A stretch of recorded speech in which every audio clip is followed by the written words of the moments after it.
Sean todos bienvenidos, queridos compañeros, esta mañana aquí a su clase de Derecho Internacional Público. Qué bueno que están por aquí.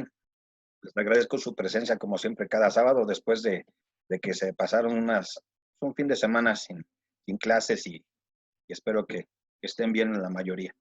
Bueno, pues el tema de hoy es el derecho, pues de lo que responde al derecho diplomático. Ya tengo por aquí lo que vamos a compartir, entonces, pues ya estábamos. Perfecto. Muy bien. Sea, el derecho diplomático, bueno, pues eso es algo tan antiguo como la humanidad, sobre todo por las relaciones entre los pueblos, para que pues se enviaran mensajeros de unos y otros, ¿no? En el entendido de que hay dos elementos muy importantes para el derecho de la diplomacia, que uno es primeramente pues lo que es el trato de huésped, que te traten bien, te den las cortesías necesarias, las atenciones, que seas recibido con dignidad, que te den ese trato de que vas representando a otra nación, a otro pueblo, otra cultura. Es decir, de hecho, cuando tú te refieres a un embajador, te refieres como el excelentísimo embajador, su excelencia. No te refieres nada más como el embajador, no, su excelencia. De hecho, hay una película de Cantinflas que habla de esto, ¿no? De cuando están en la ONU, es su excelencia, ¿no? Es un embajador. Está bonita, tiene muchos elementos que pueden ser aprovechados.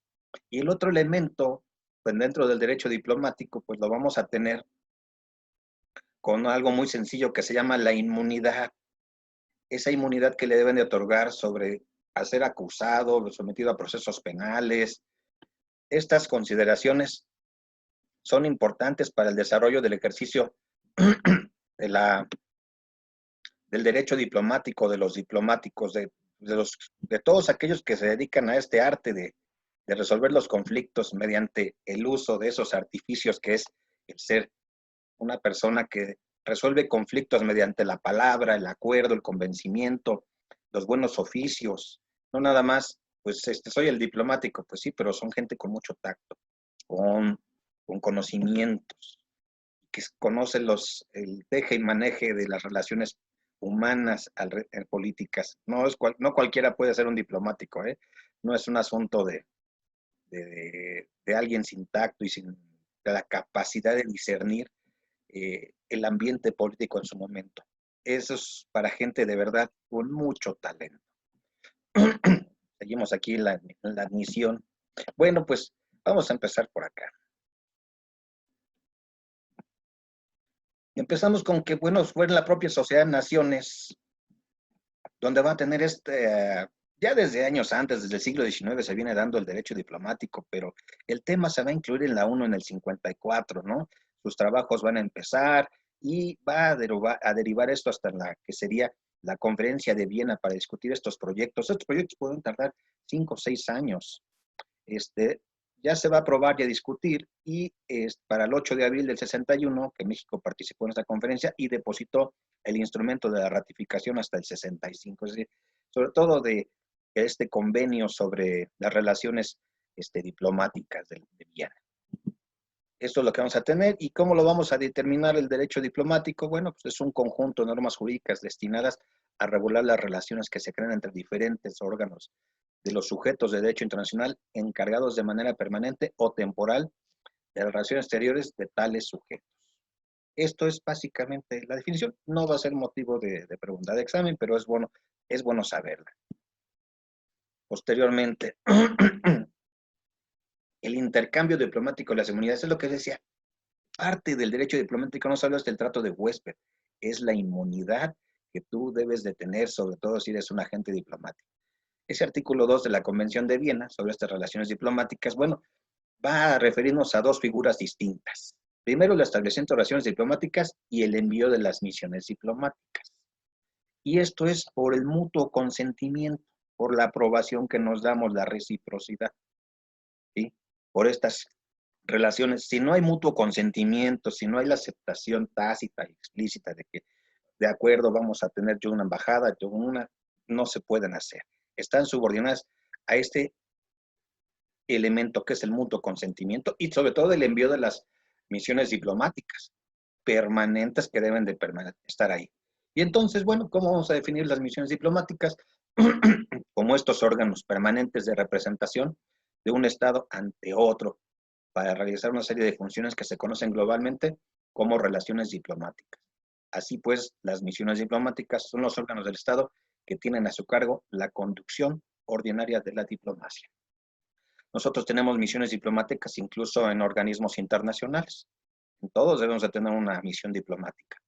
Y sobre todo, pues tenemos representación en diferentes estados, nuestras embajadas, nuestros consulados, y todas tienen una función y una finalidad. El artículo 3 es bastante sencillo.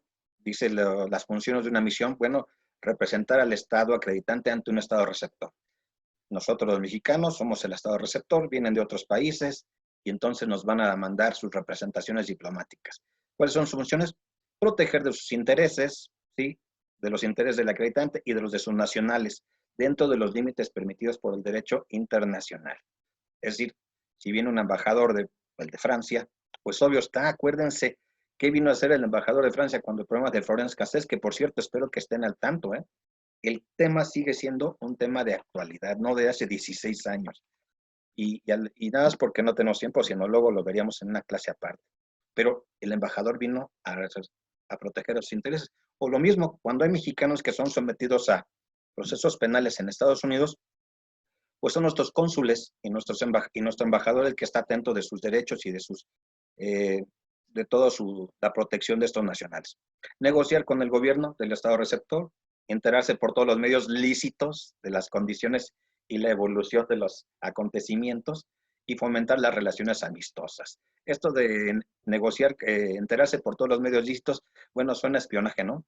Pero pues a veces así pasaba.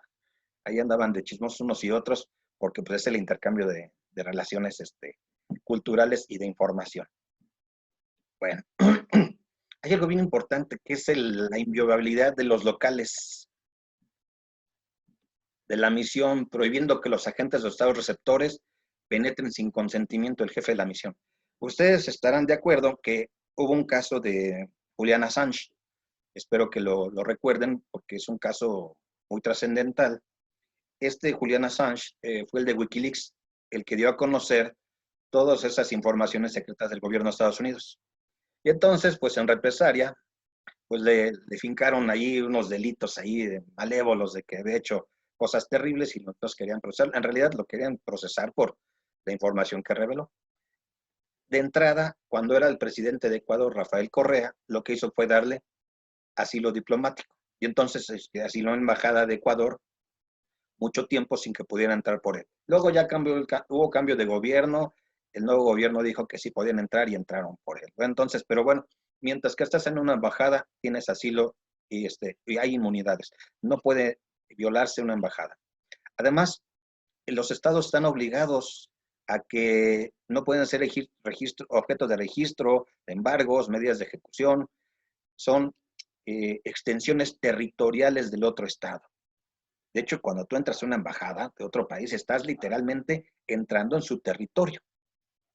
Eso es algo importantísimo. Y pues el artículo 23 va a consignarnos que el jefe de la misión gozan de absoluta exención fiscal, el pago salvo excepto de sus servicios particulares. Obvio está, bueno, si se va a comprar algo para sí mismo, que no sea efectos de la embajada o de su relación diplomática, evidentemente sí lo tendrá que pagar sus impuestos. Y también los documentos y archivos de la misión son inviolables. Cosa que no ocurre, esto es un asunto que va a ocurrir pues ya con los tratados, pero incluso en la Segunda Guerra Mundial, nuestros consulados en Francia fueron violados por los nazis.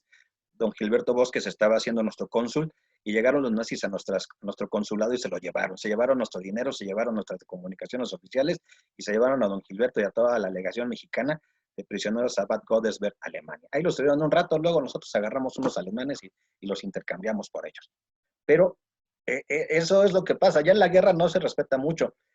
Hay casos, incluso en Irán, donde hubo en los 80s el asalto de una embajada estadounidense y también fue un conflicto internacional bastante serio. Entonces se deben de respetar las comunicaciones sobre todo eso. Bueno, el Estado receptor debe garantizar libertad de circulación, de tránsito de todos los miembros de la misión, y salvo aquellas zonas restringidas. Ustedes habrán visto que luego circulan por la calle camionetas con placas especiales. Son de los diplomáticos. Deben de tener completa libertad y circulación para sus efectos especiales. Y el 27, la libertad de comunicación. La inviolabilidad de la correspondencia, aunque esto es un atavismo ya cultural pues, del siglo XX, ¿no? La valija diplomática. En realidad, pues ya muchas de las comunicaciones ya no son por la valija diplomática. Pueden sí llegar documentos especiales, pero ya mucha de la comunicación se hace pues por otros medios electrónicos. Por eso digo que el correo pues ya está casi en extinción. De hecho, ya ni para mandar cartas de amor, ¿no? Como antes cuando había esos medios, ¿no? Ya, pero es parte del derecho internacional público, la inviolabilidad de esa correspondencia. Y en el 28, bueno, sobre derechos y aranceles, los actos diplomáticos están exentos de todo impuesto. Otra cosa, los miembros del personal. Bueno, pues estos gozan de una gran cantidad de inmunidades y privilegios que son principalmente para actos oficiales y privados, y sobre todo van a gozar de la inmunidad en la jurisdicción penal, civil y administrativa del Estado receptor. ¿Puede haber ciertas excepciones? Sí. Para casos particulares como el del Estado civil o algunas circunstancias, puede que haya ciertas particularidades. Imagínate un embajador que anda de pillín y seduce a la nacional del estado donde está trabajando y hay un hijo, bueno, pues ahí no le aplica la inmunidad, pues al final de cuentas son derechos que tiene que responder. Bueno, las exenciones de seguridad social, impuestos, gravámenes, todo lo que se puede decir, y tampoco no puede el embajador, el agente diplomático hacer actividades profesionales o comerciales, entre otras. Es decir, hace unos años yo tuve la idea con unos amigos de invitar al embajador de Irán a una conferencia. Obvio aceptó de mil amores, nos vino a platicar de lo que era la vida en Irán, de cómo habían salido adelante, nos atendió de maravilla, no nos cobró un centavo por eso. Imaginemos lo que han dicho, no, sí voy, pero les cobro una lana. No, o sea, no podría porque pues su función es otra, él tiene ya su salario por parte de su estado. Muy atento el embajador, nos hizo el favor, incluso se portó como todo un musulmán. Las señoras que invitamos a la conferencia querían saludarlo, nada más pues hacía su manita aquí, pero dice, no puedo saludar a las mujeres. Ah, bueno, está bien, está muy bien. Y al final nos habló del Corán, del Islam, de Mahoma, el profeta, o sea, le salió el Islam por todos lados. Pero bueno, fue una muy bonita experiencia porque conoces a otras culturas, de verdad. Los embajadores, cuando los invitas, es más, algún día me voy a invitar a uno aquí a darnos una conferencia para ustedes. Y bueno, tienen que respetar las leyes del Estado receptor y no podrán entrometerse o inmiscuirse en asuntos internos de dicho Estado. Bueno, eso no se lo dijeron a Henry Lay Wilson cuando actuó en el golpe de Estado contra Madero, ¿verdad? No le dijeron. Si ustedes van a Palacio Nacional, hay un cuadro en donde está él representado arriba unos chacales. Está él, Huerta y otros, pues están ahí porque intervinieron contra Panchito Madero. Bueno, no le dijeron esto al embajador. Y tampoco se lo dijeron a Henry Kissinger y a otros que se meten en todo. Bueno, entonces, para que el Estado acreditante pueda renunciar a la jurisdicción, sus agentes diplomáticos deberán hacer la renuncia en forma expresa. Bueno, no se deben de meter, pero en realidad todos son una bola de metiches, están ahí todos metidos. Bueno, ¿qué hace esta inviolabilidad? Bueno, pues que esté por encima de cualquier ataque o persecución. Puede ser entonces que la inviolabilidad aparece como un derecho al estar al abrigo de ofensas, injurias, violencias, o tanto de los particulares como de los órganos del Estado. Es decir, es algo inherente al derecho diplomático. Esa protección que te debe de dar la inmunidad. Si no tienes inmunidad, de verdad no sirve. El Código Penal no lo va a decir aquí en la Ciudad de México. Artículo 148, fracción primera. Se aplicará de 3 días a 2 años de prisión o multa, y dicen, la violación de cualquier inmunidad diplomática, real o personal de un soberano extranjero o del representante de otra nación que resida en la República o que esté de paso en ella. Es decir, aguas, es delito andarse queriendo violentar o algún tipo de circunstancias sobre los agentes diplomáticos. Sobre todo, no me acuerdo, creo fue el año pasado, y ustedes me recordarán, allí en Polanco, hubo una manifestación feminista, y ustedes a lo mejor me recuerdan, iban a ir a la representación diplomática, no sé de qué país, y Claudia Sheinbaum tuvo que mandar a los granaderos. Hubo pleito, o sea, no se podía dejar así nada más que llegaran a la embajada, ahí en Polanco, no sé si fue la de España o la de Canadá, pero ya iban ahí los protestantes, sobre todo los manifestantes, iban sobre la embajada. No, pues no se podía permitir eso. Entonces, Actuó de inmediato el gobierno de la ciudad. Ahora aquí, su excelencia, el excelentísimo embajador. Esta es la persona que nos va a representar o que representa a un Estado cuando está ante nosotros, ¿no? Este es el artículo. Y hay algo bien importante. El Estado receptor, pues no está obligado a expresar los motivos de su negativa a otorgar su asentimiento. Cuando tú nombras un embajador, el otro Estado tiene la plena facultad de decir si lo recibe o no. Y no está obligado a decirte por qué si no le agrada. Simplemente la aceptación es plena, es tácita. Y entonces, el principio general es establecer la distribución de facultades, el envío, recepción de misiones, y el acreditante nombra ante la gestión, el jefe de la misión u otro, el receptor lo recibe. Acuérdense que cuando llegan los embajadores, ¿a quién van a ver? ¿Con quién se dirigen? ¿O quién los recibe? A ver, jóvenes, ¿quién los recibe a los embajadores? Llegan y le dicen, el presidente, ¿no? el presidente, aquí están mis cartas, sus cartas de presentación, así es donde están. Y entonces el Estado, pues, puede dar su asentimiento, ¿sí? O puede negarlo, no está obligado, es decir, oye, no me gusta, no está muy feo, no me cuadra, tiene mala fama, no, simplemente persona non grata, ¿no? Y entonces es incondicional y explícita. Bueno, este artículo 5 de esa convención, pues puede acreditar un jefe de misión ante 2 o más estados también, un embajador puede ser para 2 países, si se ponen de acuerdo, dependiendo de sus condiciones. Larios, muy bien. Además, el propio jefe de misión podrá representar al Estado ante cualquier organización internacional también. Claro, nosotros tenemos nuestros embajadores tanto en Estados Unidos como, por ejemplo, ante la ONU, ¿no? Tenemos nuestra representación. Pero normalmente nuestro embajador que está en Estados Unidos también puede hacer esas funciones. En general. Bueno, vamos aquí. Esta es la parte que...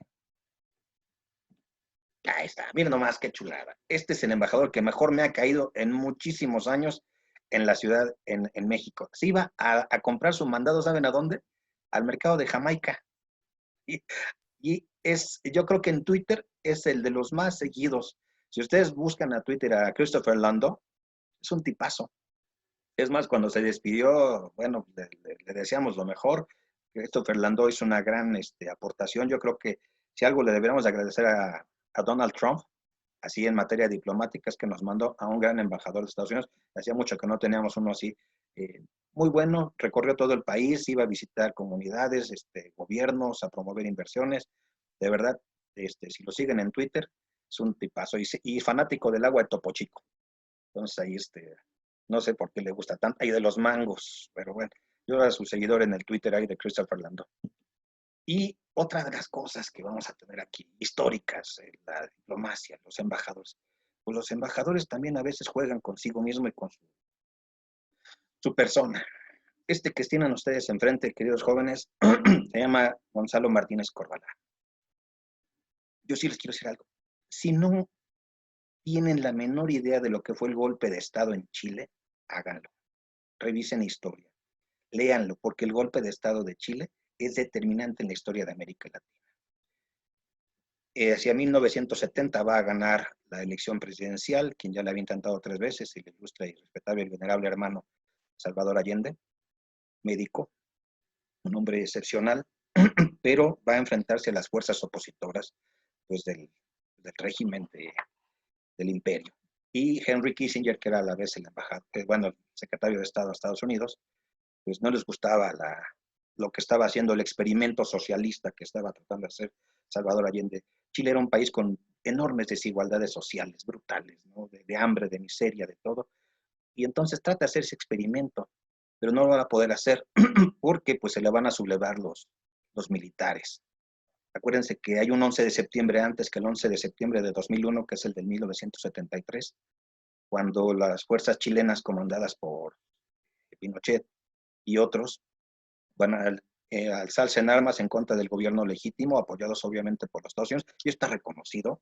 Ahí fueron a meter su cuchara, y entonces ese día van a caer el presidente Allende. Ahí está la foto donde está el presidente Allende saliendo. Dijo que él no se iba a retirar. Hay una grabación antes de que muriera. Y nuestro embajador era Gonzalo Martínez Corbalán. Cientos de chilenos acudieron a nuestra embajada a pedir asilo político. El embajador Lo hizo, recibió la esposa de Salvador Allende, a sus hijas, les dio asilo, las protegió, usó el derecho diplomático, la inmunidad que tenía, y entonces dice que cientos de personas fueron rescatadas por nuestro diplomático mexicano, tipazo, ¿no? De verdad también un hombre de estudio y digno pues de levantarle pues hasta una estatua, ¿no? No se le negó la entrada absolutamente a nadie. Recordó en 2015, cuando en una entrevista se refirió a la hazaña en la que 5 aviones de Aeroméxico salieron de Chile con opositores al régimen, entre ellos la esposa y las 2 hijas de Salvador Allende. Imagínate, 5 aviones. Toda esa gente pudo salvarse. Yo tengo la experiencia personal porque les he contado a mi padre, se dedicaba a hacer los trámites de pasaportes y visas a Estados Unidos. Conocí varios chilenos que vinieron por buscando el refugio en esos años. Chilenos, argentinos, uruguayos, de todo. De todo conocí en los sudamericanos, ¿no? Uno haitiano que mi papá le decía el Messi Gancito, no agarraba yo la onda porque el Messi Gancito es que estaba negro, entonces por eso mi papá le decía el Messi Gancito. Pero esa es una de las hazañas, traerte 5 aviones llenos de chilenos por esas inmunidades, porque les habíamos dado salvoconductos y porque los protegía el derecho internacional público. Si no, les hubiera pasado lo que a Víctor Jara. ¿Qué le pasó a Víctor Jara, jóvenes? A ver, estudiosos de la historia de América Latina. Se los voy a dejar de tarea y hasta en Netflix está su vida. Quiero que revisen la vida de Víctor Jara. No pudo contar su vida para terminar. Y Pablo Neruda no pudo salir, ya no quiso, ya le ofrecía también asilo el gobierno de México, no pudo. Bueno, este tipo de ejemplos de la diplomacia mexicana, pues no están tan lejanos, pero sirven para decirnos. Y el más reciente es este. Este es el más reciente. De cómo hay un golpe de Estado en Bolivia, ahí los golpistas con la Biblia en mano, porque eran unos fundamentalistas religiosos con la violencia por delante, entran ahí y dice, la Biblia regresó al palacio. No. Yo creo que don Benito Juárez les ha dicho, no, la iglesia a un lado, el Estado por la otra, ¿no? No, nosotros somos mexicanos, yo, una persona soy juarista, y creo que la religión se debe de quedar fuera del gobierno. El gobierno no debe tener una religión, no debe de prohibir ninguna, pero no debe de hacer apología de estas cosas. Y al final, pues echaron a nuestra embajadora. Ya el gobierno de facto, por eso les digo que no reconocemos gobiernos, ¿qué hizo el gobierno de facto? Declararon que nuestra embajadora María Teresa Mercado era persona non grata. ¿Qué creen que hicieron? Pues la corrieron. Entonces, corren a nuestra embajadora, ya te voy a seguir por aquí, y tiene que salir porque las condiciones eran ya muy violentas, parecía que iban a entrar a nuestra embajada. Muchos de los que estuvimos siguiendo los acontecimientos vimos con preocupación que pudieran violar nuestra sede diplomática. Entonces, lo que hace el gobierno pues por protección y ser prácticos, evitar problemas, se traen a la embajadora a México, y ahorita ya que se reanudaron las relaciones normales, hay un gobierno legítimo y democrático, la embajadora ya regresó a sus funciones a Bolivia. Es decir, de verdad, una hazaña. Vamos a ver rápidamente esa parte, que creo que... A ver si... Nada más, permítanme.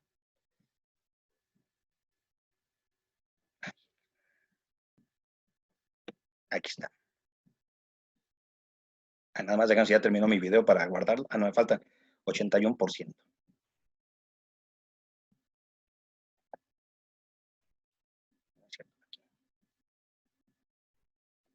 Ay, no, espérame. No le puse el sonido. Es que tienes que ponerle el sonido.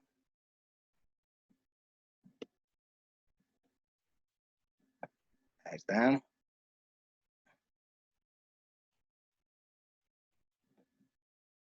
Le voy a poner tantito.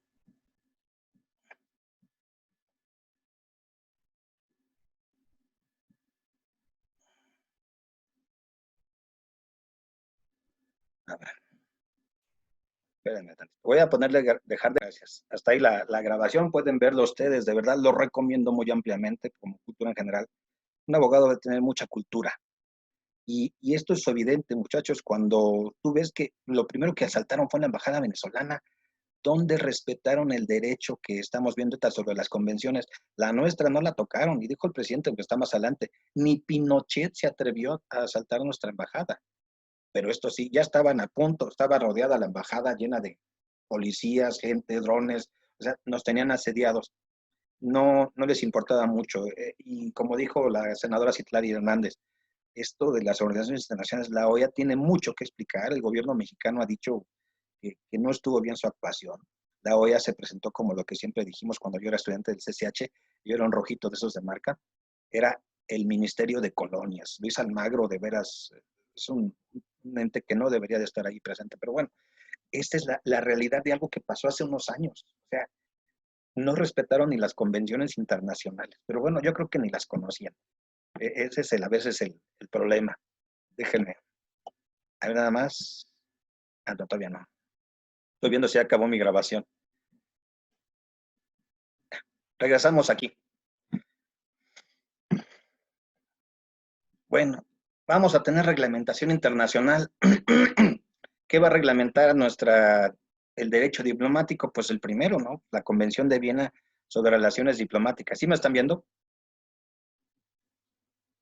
Sí. Ah, perfecto. Como ya los dejé de ver tantito, pero bueno.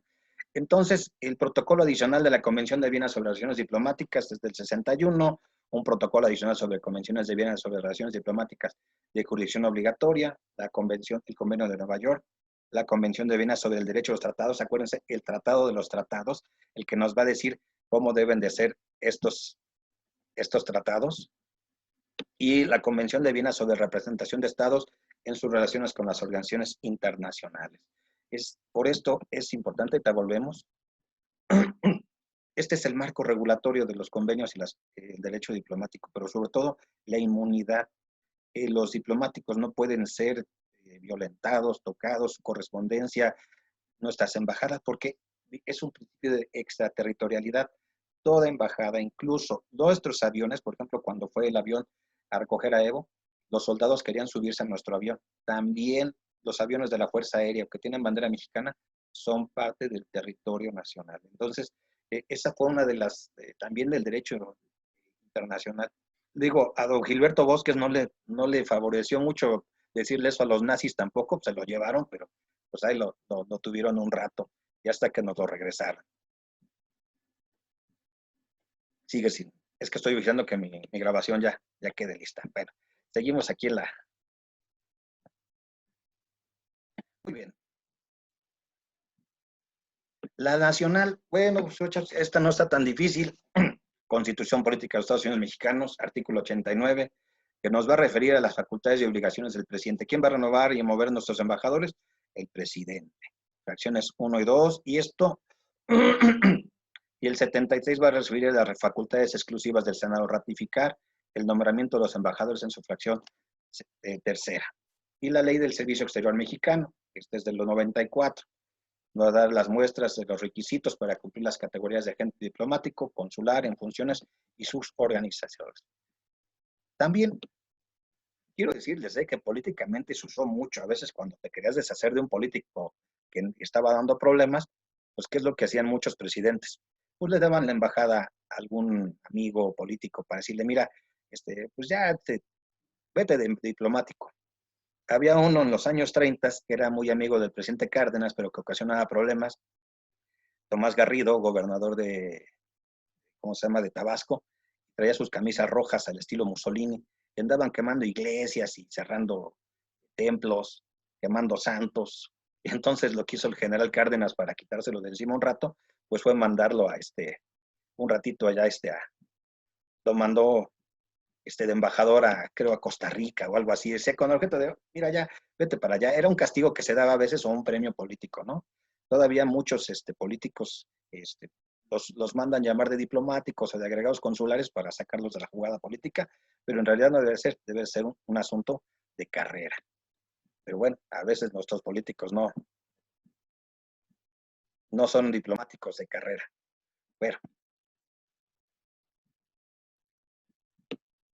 Bueno, datos. Tenemos de 194 países que hay en el mundo, 193 forman parte de las Naciones Unidas, excepto pues el Vaticano, que nada más tiene estatus de mirón, perdón, de observador. Eso es lo que tiene. Y Palestina igual es un estado observador, no miembro, y miembro de la UNESCO también. Tenemos 80 embajadas, 8 misiones, y tenemos pues, misiones en la OASI, que es la Organización de la Aviación Civil, la OEA, pues que ya vimos ahorita, los organismos internacionales, cualquiera que pueda ser, organizaciones para la prescripción de armas nucleares en América Latina, de las Naciones Unidas para la Educación, la FAO, la Ciencia, la Cultura, la Cooperación y el Desarrollo Económicos, que es la OCDE. Eso lo vemos en internacional privado, pero bueno, es una agencia muy importante para las cuestiones del comercio y de las relaciones económicas. Las Naciones Unidas, obviamente, y para la alimentación y la agricultura. Aquí más o menos tenemos el mapa de cómo andamos, ¿no? Tan solo en Estados Unidos tenemos 50 consulados, nuestra embajada y 50 consulados. O sea, obviamente las necesidades son eso.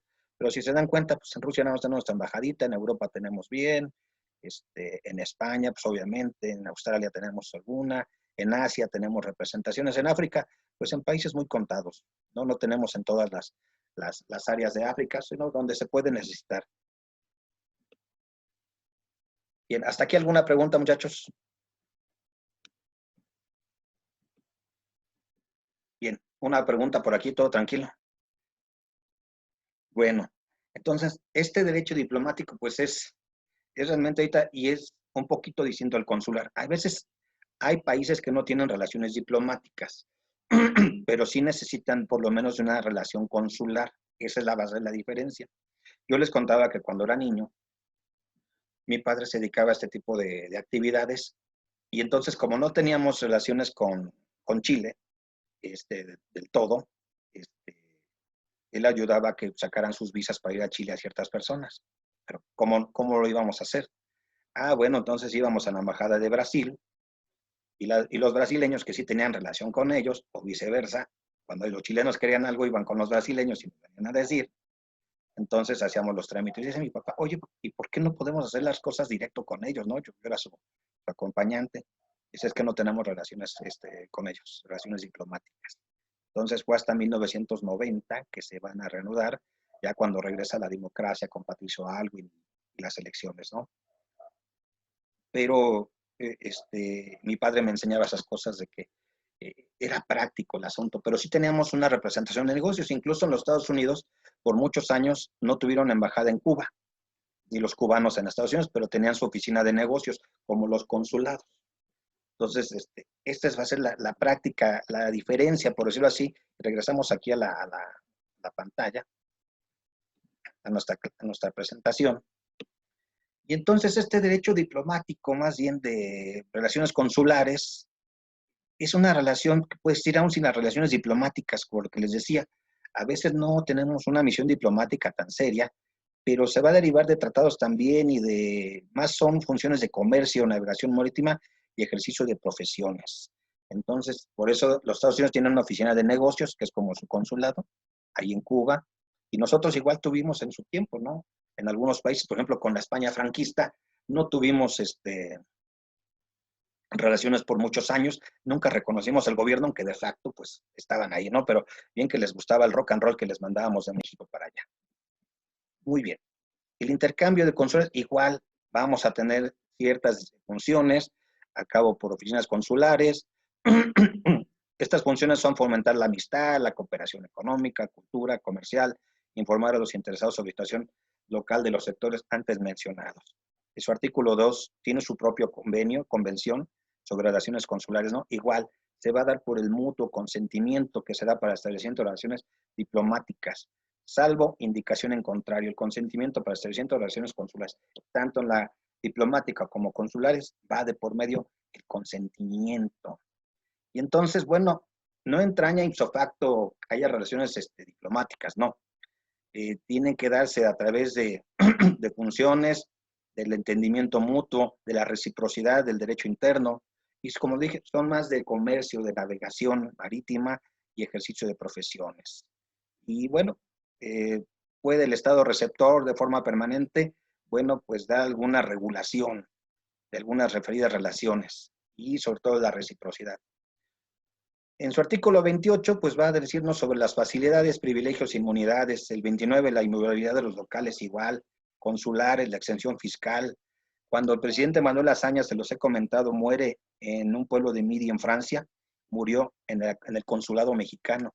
Tenía nuestra bandera, el consulado, entonces los franceses y españoles no pudieron hacer nada, tenían que respetar nuestra oficina consular. Y entonces, pues, ahí estuvo el presidente, salió con la bandera de México al Panteón. Y ya del 40 al 54 se vuelve a repetir la inviolabilidad personal del funcionario, la comunicación, los casos de arresto, de detención, y la de la ejecución de actos ejecutados. Pero hay algo bien importante. El 36. Si alguien lo busca, por favor, ¿quién me quiere leer el 36, la fracción segunda del artículo? 36. A ver, ¿quién me quiere leer? Y yo te voy a explicar por qué es importante. Búsquenlo, por favor.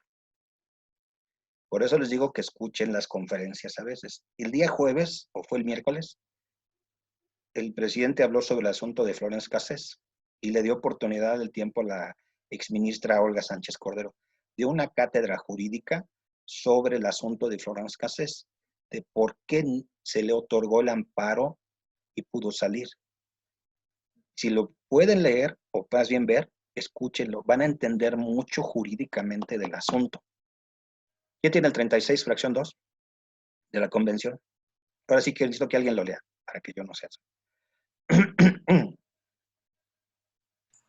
Buenas tardes, profesor. Es sobre relaciones consulares, ¿verdad? El artículo 36.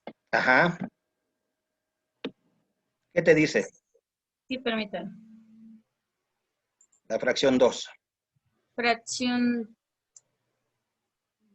inciso B. Si el Inciso B. interesado lo solicita, las autoridades podrán comunicarse libremente con los nacionales del Estado Ese mero, sí, dime. que envía y visitarlos.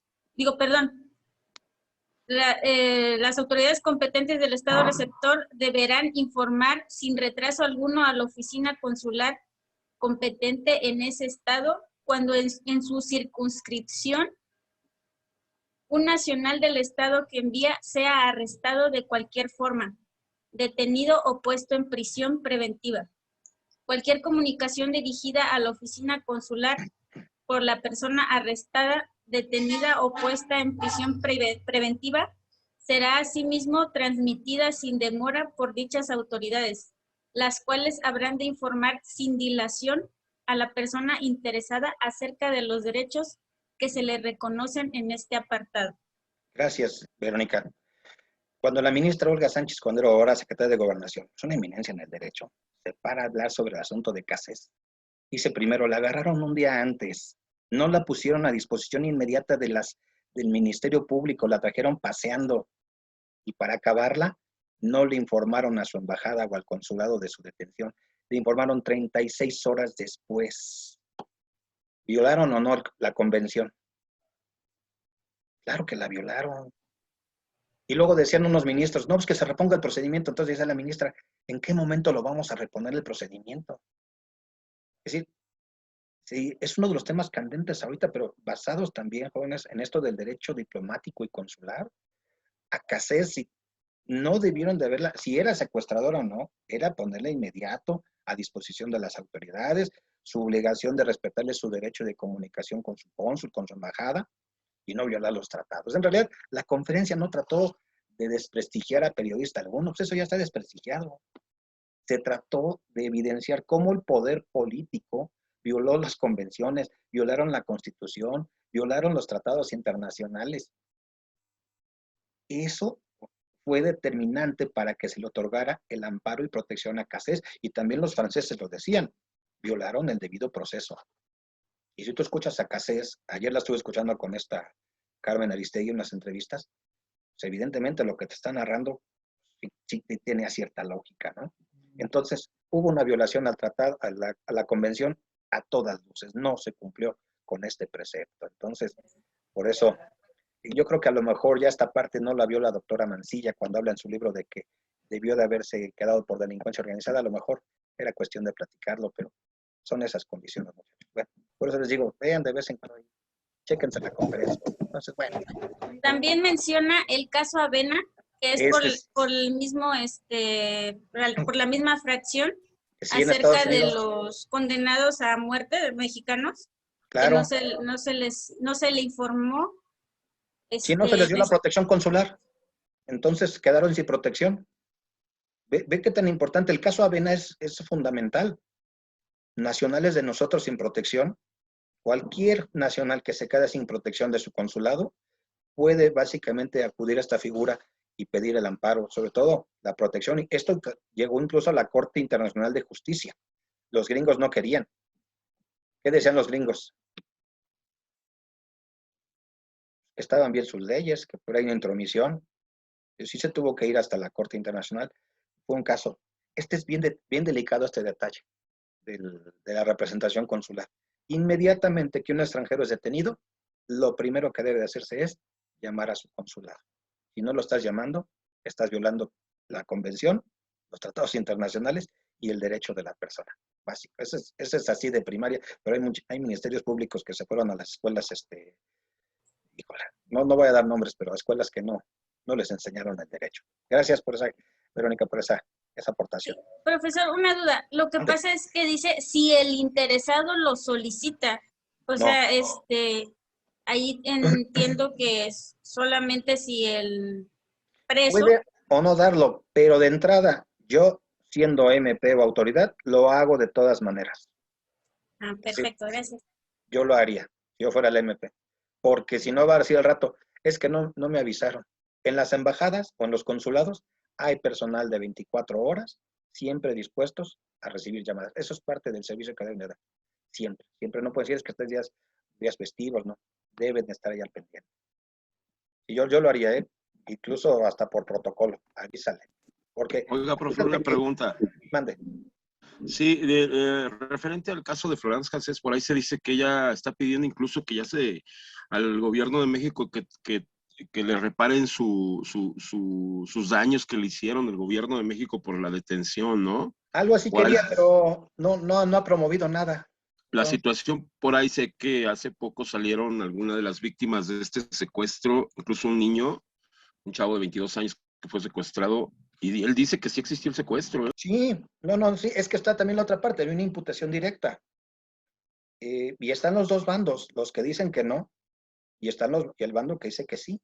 El asunto es que como se manipuló todo desde el principio, por la producción Escarcial, una Loret de Mola Productions, entonces pues está viciado.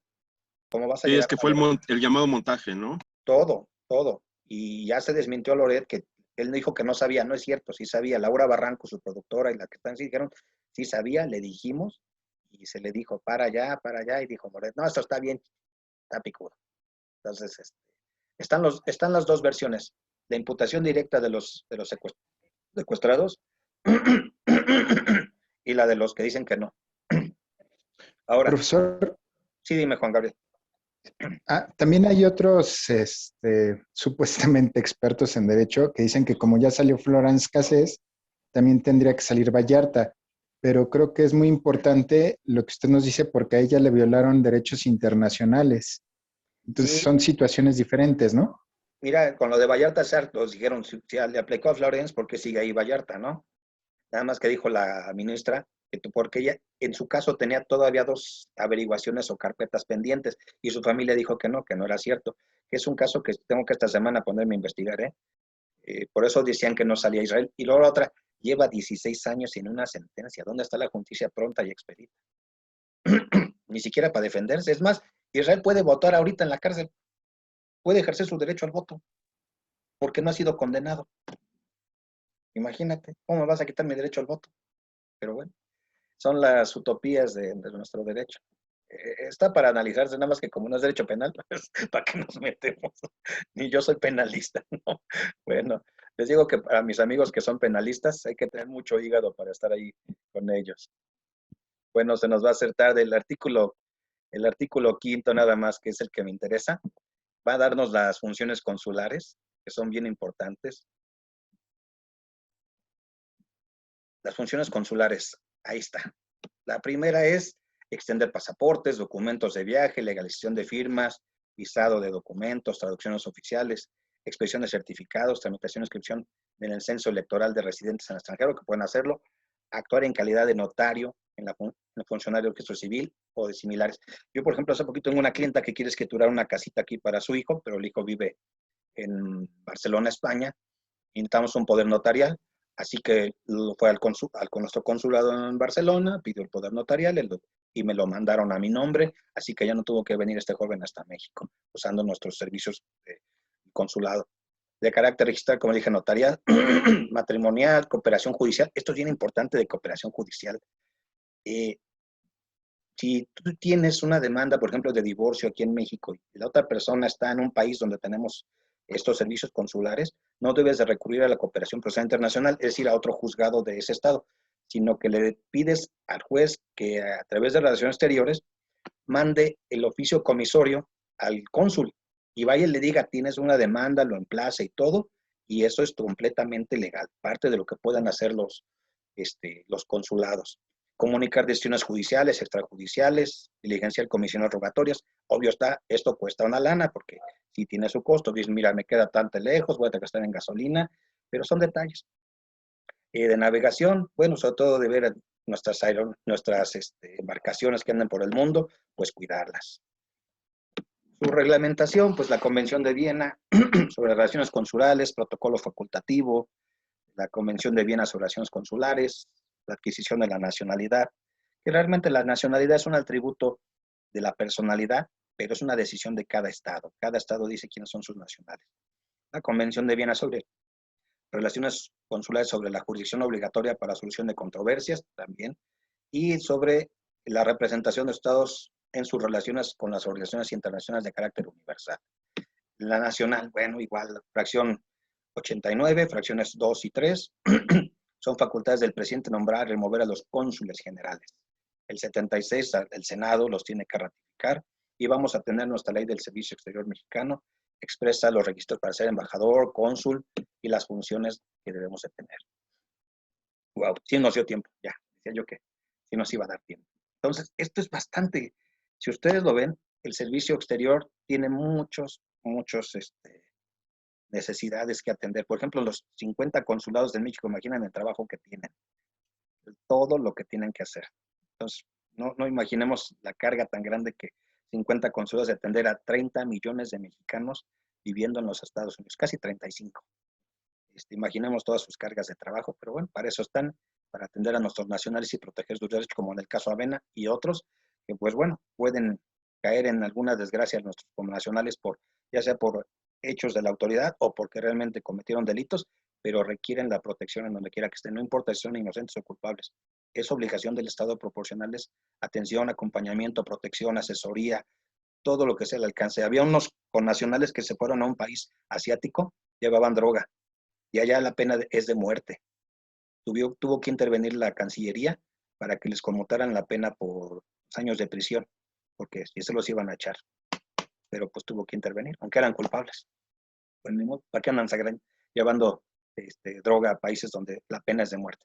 Muy bien, compañeros, son las 11:57, van a otra clase, me dio gusto verlos. Nos vemos en el examen la semana que entra, ¿eh? Sí, profe. Gracias, profesor. Sí, profe. Cámara abierta, ¿eh? Así no me voy, así porque no hay problema. Próximo examen es a cámara abierta. Que no esté abierto, no va a tener derecho a examen, ¿vale? Sí, profesor. Buen fin de semana. Cuídense, nos vemos. Gracias. Gracias. Gracias. Hasta luego. Hasta luego, bonita Hasta luego. semana. Igualmente.